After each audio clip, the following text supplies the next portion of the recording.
Going once, going twice, sold! You're listening to The Property Pod. All right, everyone. Here we are back at the Property Pod for our second week in a row of filming without Aaron at the mics. And I'm joined, like always, with John McGregor. Like your resident stalwart. I tell you what, John, you've already seen me a couple of times. I suck at working these buttons, so please come back as soon as possible, Aaron. Yeah, exactly. And I suppose we could switch it up, mate, and I can try it next time. I would love for you to try these buttons because I'm like a sinking fish over here. I'm like, save me.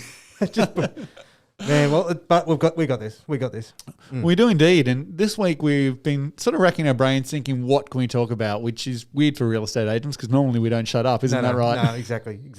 So what caught my attention this week, John, that I thought that'd be worthwhile sort of talking about is how hard it is to buy a property in the marketplace at the moment. Like a lot of people have been struggling. And a lot of people have been really finding it difficult to secure that next property. Yeah. And probably just having a look at some of the experiences that you and me have had over the years and recently as well in trying to buy a property. Well, like it is fascinating because when you're on the other side, all of a sudden you think you're trying to be professional all the time. You experience all the emotions that you're sitting there trying to coach another person through. And instantly, if it's your property, it's worth more than than it is. If you're trying to purchase, it's hard to get wrap your mind around having to pay for this because but I remember when I could buy it for that. And even because I suppose I've been trying to help my partner buy a property as well. I'm going through all those motions for us. And then when you secure one, it's like, oh my God, did I make the right decision? Did I pay too much? And then all of a sudden, all those, but I could have got that. Oh, that's a better opportunity now. So it's even though it's our job, actually talking about the fact that we go through those same experiences, I think it's just interesting. Well, it's funny you say that because, Abby and I have been looking for a while now for a block of land, and it's almost working in the industry is detrimental to act. You would think that working in the industry helps you be able to find that property and buy that property. Yeah. But for me, it's actually been the opposite experience because now I'm second guessing every decision I'm making when it comes to buying property. Like, oh, geez, I know what this property's worth. I've checked the data online. I shouldn't pay any more than X or Y. And it's a really difficult thing to navigate when you're on the other side of the coin. Because you're finding to your, like you said, with your knowledge, you are becoming your own worst enemy. Like you could push that a little bit more, but you don't, and you almost become stubborn. Is that what's happening? It's very much so. I'm definitely becoming stubborn because I know that properties are going to sell for way more than I'm prepared to offer for them. And that's probably the reason why I haven't been successful in winning one. Yeah. And it is, I think, because like you described, because we live and breathe this 7 days a week, 365 days a year, I'm still stuck thinking about a couple of years ago when I could have bought a property for X and now having to pay Y. I'm looking at it thinking, well, yes, I know the market's shifted and that's what the new price is, but it's still hard to comprehend. Well, the other challenging part is if you say, because you're in it, you can get a good deal. And you can if you've got no ethics. Because the challenge when it comes to us buying a house too is that by all accounts, yes, we might have early access to things. We could probably sit there and explain and encourage your owner to accept our offer. But the problem is if we don't do it above board, well then we've got the capacity to rip the client off and eventually completely lose our license as a result of doing the wrong thing. So, even the idea of getting the inside track often doesn't actually work in our favour because unfortunately we can't take advantage of it. No, that's exactly right. I find myself hoping that the dream property that I want to buy is listed by another competing agent so that it doesn't end up on the stock in our office here. Because if it ends up here, I'm probably paying 10% more than what anyone else will pay for the property because I want to be able to ensure that I distance myself. Absolutely. And then all the disclosures that come with it.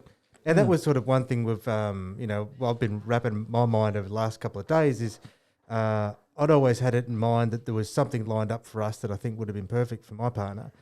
And at the same problem too is that it'll probably end up outside the realm of what she can afford if it goes to market for sale.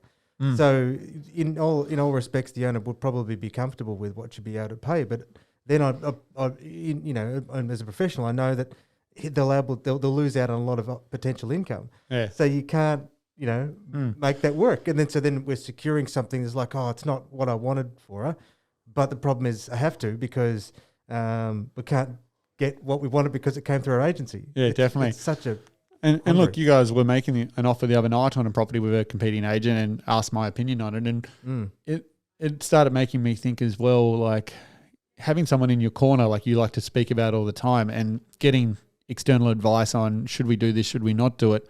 It even applies to us here on our day-to-day when we're buying personally. Yeah. Just you came to me and you're like, Pat, they want X, but, we're only prepared to pay $10,000 less than that. And it was only through conversations between each other that we both came to the realization that you're going to have to pay what the owner wants to have any chance of securing it. Yeah, and I needed it was handy to have your reassurance because, like, I was articulating, this is a good location, good spot, like that complex. It does make sense. But it's like I still needed it's like, mate, is this, we're thinking right? Am I like trying to justify something that's probably not correct?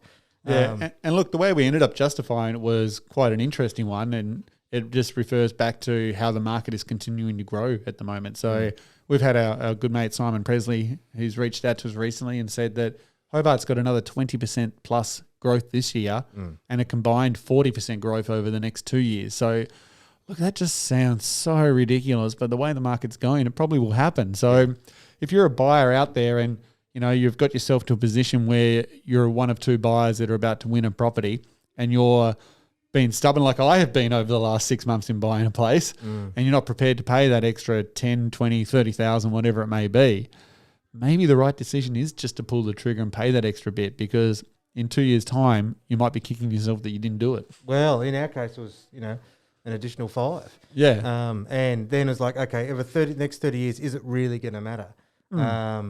Probably not. And the other part we looked at that's sort of still giving a little bit of reassurance, even though I'm still nervous about it, is, look, was it at the median asking price around about where units are selling for? And yes, it is. And that's sort of another thing too, I suppose, because it's going to be, it was purchased as an investment just to, get a name attached to a property again.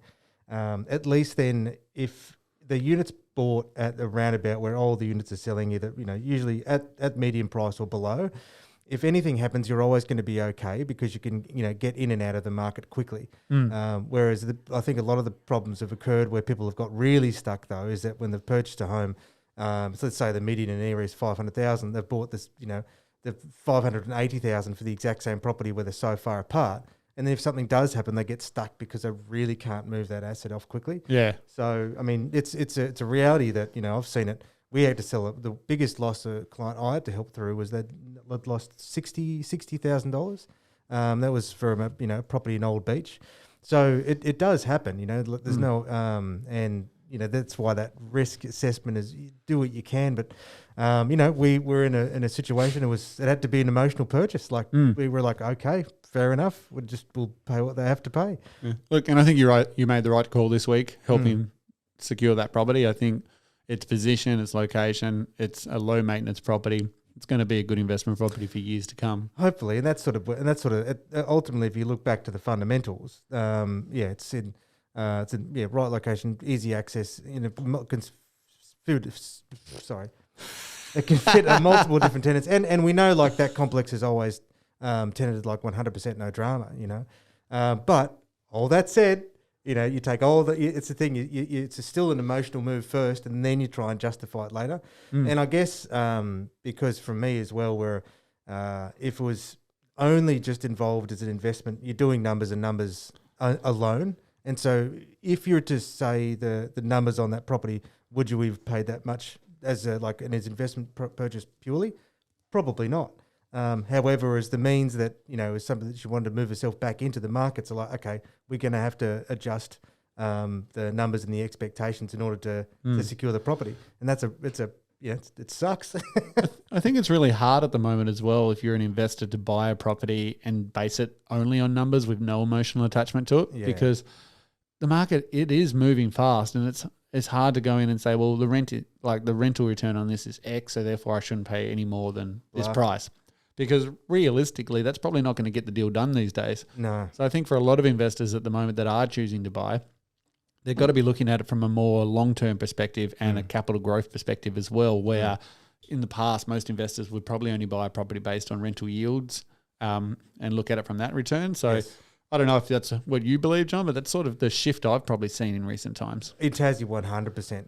And I guess that's sort of, most seen in the change in the return on those areas like Bridgewater and Hertzman's Cove, our lowest socioeconomic areas, where they never experienced growth ever, but the yield on them was massive. And I tell you what, those people that had cashed in on that yield sort of, 6 years ago when they were picking up a property in Bridgewater for 150, 170,000. Oh, yeah. They are living life now because they're now turning those properties back over with very minimal work during that time for, early fours. Oh, yeah. Yeah, 400, 420. We've sold one recently for 450 in the area. Yeah. Well, I just saw one pop up for over 500 now. Obviously one of the bigger ones, but the idea that area would start to stretch over 500,000 was just incomprehensible.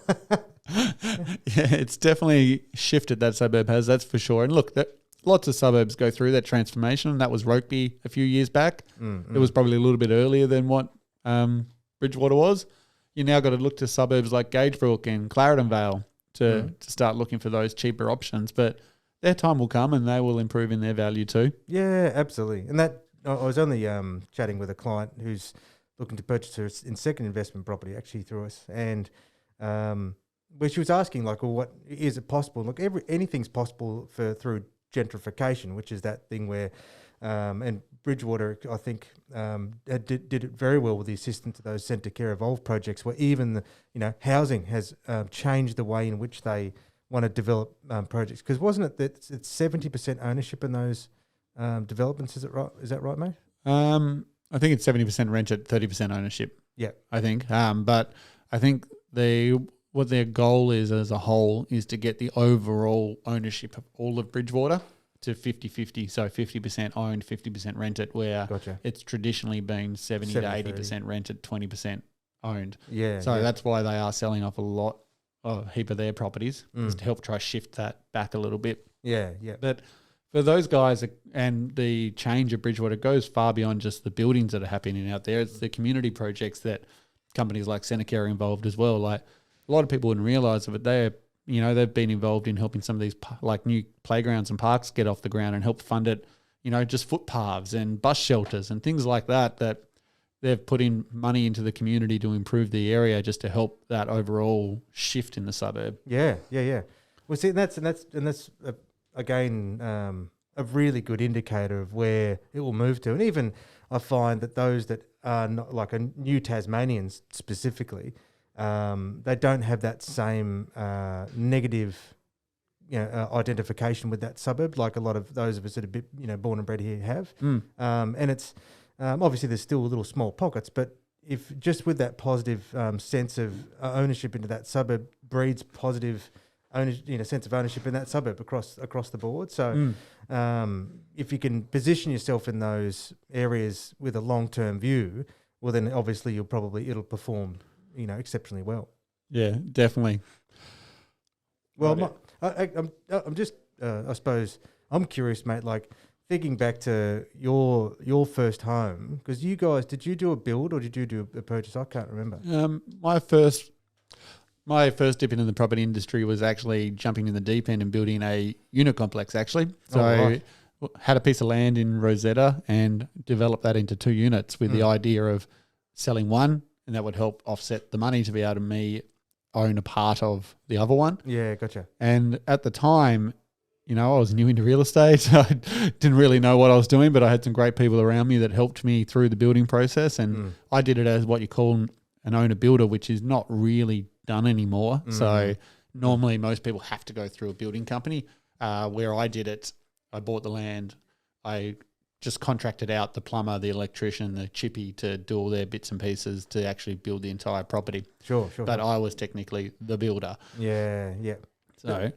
Well, because they've made that a lot tighter and a bit harder these days as well, isn't it? Yeah, so you now do have to have a building license, I believe, to be able to do what I did. So it still all had to go through sign-offs and everything like normal, but I guess I was more like a contract manager, like I was site manager, just making sure the right person had the right tools at the right time. So making sure we ordered the right amount of material in for the chippy to frame up the property and things like that sort of was the job that I was left to do on a weekly basis. Do you think you'd do it again?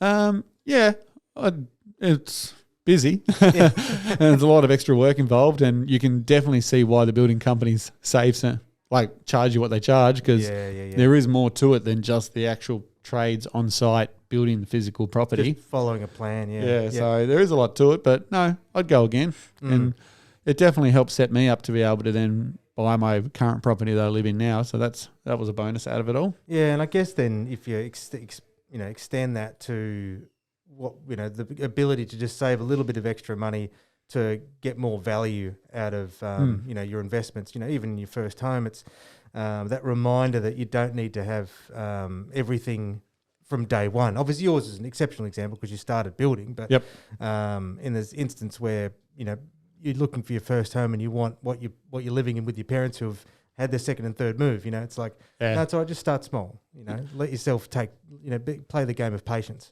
Yeah, and look, you did that very well with your very first investment into the market. Yeah, well, so I remember your little unit out there at Claremont. Yeah, in a block of 4. It was a good little spot actually, but that was just a simple 2-bedroom unit. I think you only invited me ever once there, but anyway, we'll move past that. And I think it was only because I was picking up Simon. Admittedly, the door was always unlocked, mate, so you could have just rocked up and I would have been fine. There was never any food in the fridge. Sounds like a true uni house. Yeah, it was. But the other thing too is that I get this call from somebody like, "Oh, John, all the phone's ringing."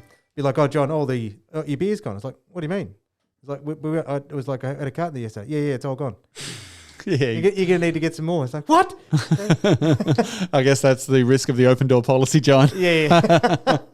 But it was cool. Like, it was a great little entry unit. And that was obviously encouraged by, I think, Mum and Dad at the time. That was through our business. Yeah. And now you've moved, into buying another property. You're renovating it from memory and looking to build a unit potentially in the backyard. So future development. Yeah, exactly. So it's sort of then a similar situation where you started. So, but, certainly couldn't have done that to that extent without first making a move many years ago. So, it's nice. I think that it's again, when would you get in and when would you get out? Is it normally it's that when you want to get in and when you want to get out.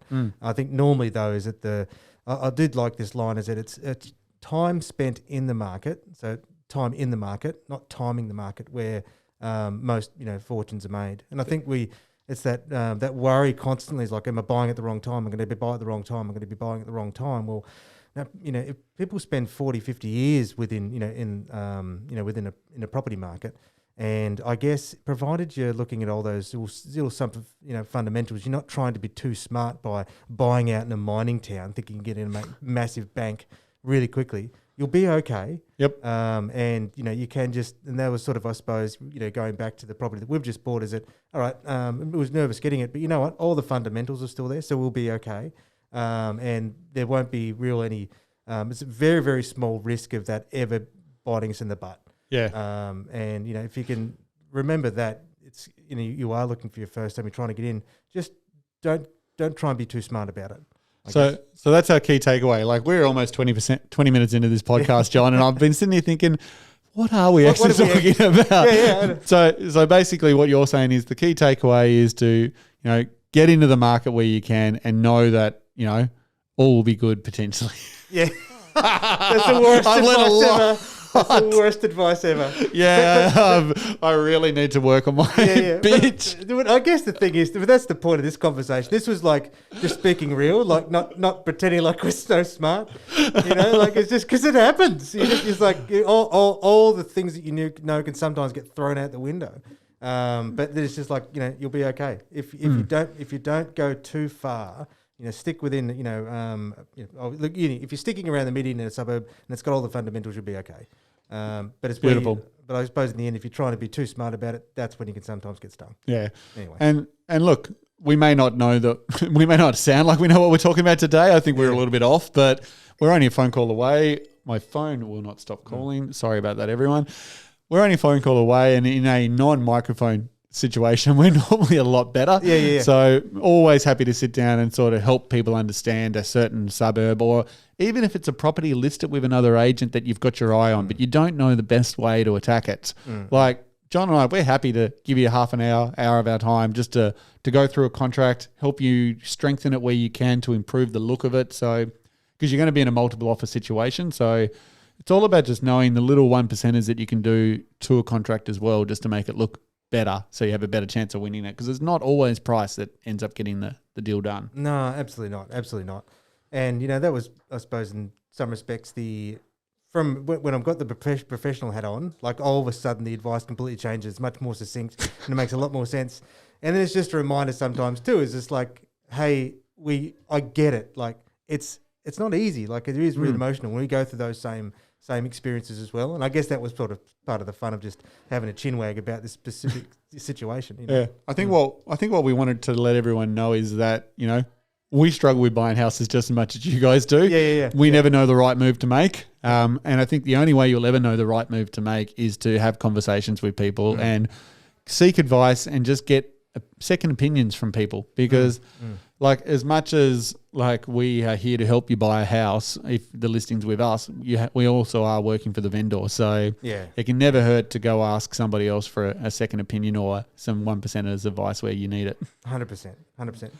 Well, I think we scraped together an episode maybe in there. If you've got this far, well done. Yeah. I'm sure the rest of you guys are all thinking like, I hope Aaron's back next week. I'm sorry to report that. With some actual topics to discuss. I'm sorry to report I think he is still a couple more weeks away, but hey, we'll be excited to get him back when he is in the studio in the office again. Yeah, exactly. Cool. That was fun. Thanks everyone for listening, and look forward to next week's watching John work these buttons, and hopefully we can get a show that's a little bit more succinct. I'm going to just get one of those little those birds that tap on the desk. That'll work. Yep. Yeah. That's all good. All right. See you guys. Thanks for listening. See you, mate. You have been listening to The Property Pod, recorded and edited by 414 Media House in conjunction with 414 Property Code. This podcast is general information only, and the thoughts and views expressed is the opinion of our panel, and listeners should always seek and use their own investigation into any topic we discuss to ensure they fully understand their own situation. It does not constitute and should not be relied on as purchasing, selling, financial or investment advice or recommendations, express or implied, and it should not be used as an invitation to take up any agent or investment services. No investment decision or activity should be undertaken on the basis of this information without first seeking qualified and professional advice.